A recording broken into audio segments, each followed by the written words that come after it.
kulezi yoni kube ngathi akabi welcome ngoba sizoye yoni kodwa ngoba umthole ngendlela bese uyasala umuntu manje bese senzela ukuthi lo muntu ahambe nathi azizwe naye asenkonzweni azizwe naye emdumiso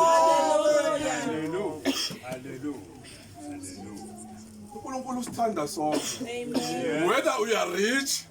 whether we are poor, whether you drive a car, noma ngaba uyi drive imoto, kodwa uma enisa imvula unisela wonke umuntu. Uma bemangwane sithi akhona amandla, besifuna ukushokuwe ukuthi akhona amandla ukwathi umpostoli Paulo kukhona amandla avela evangelini lawa sikhuluma ngawo sikhuluma ngalamandla kodwa avela evangelini babuphemba haleluya athi uPaul kukhona amandla avela evangelini ayaqinisa ezingozini aphinda aqinise nasenhluphekweni athi ubaba wami wobani laba abambethe izingubo ezimhlophe lathi uNkulunkulu abaphuma kuphi emhlabeni osizini labantu baphuma emhlabeni banemkhuzuko yomhlaba ingakho bembathiswa amen hayi kodwa ke siliyeke ijazi sikhulume ngengubo eyiwundlu haleluya hayi ngoba kungenzeka sihlobo sami uthi umbethe ingubo emhlophe uthi wena umbathisa amandla kanti amandla adingekayo amandla ayiwundlu lemfana my baba hallelujah this is a symbol lokhu isymbol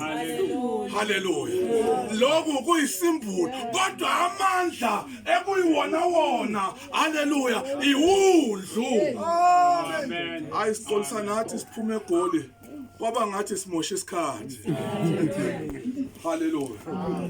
siqolisa ngebhola ukuthi sibabambelele abazalwane kwaba ngathi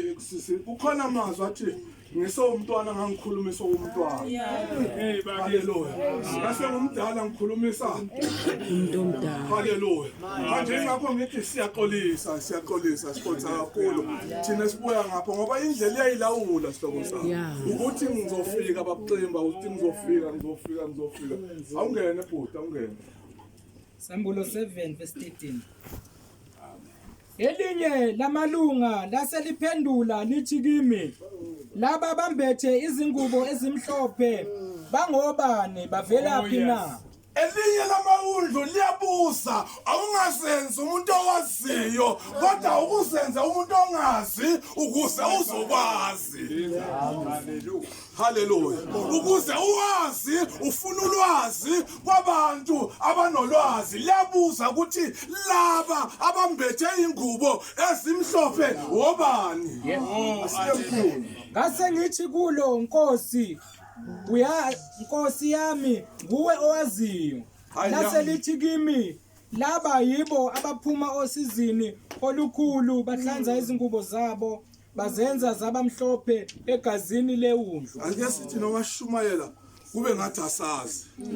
kanti siyazi haleluya waye ngithi kube ngathi asazi sibuze Inkosi ngoba inkosi eyaziyo ngoba lithi uNkulunkulu thina asihambi ngokubona uyazi wahamba ngokubona uzoshumayela into oyibonayo yes hallelujah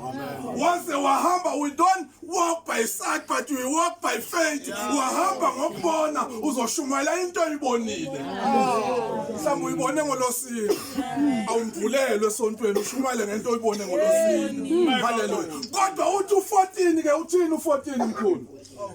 ngase ngithi kulo Nkosi yami nguwe owaziyo ngase ngithi Nkosi yami nguwe owaziyo bafundisi thina sasi asifuna ulwazi kumnikazi wolwazi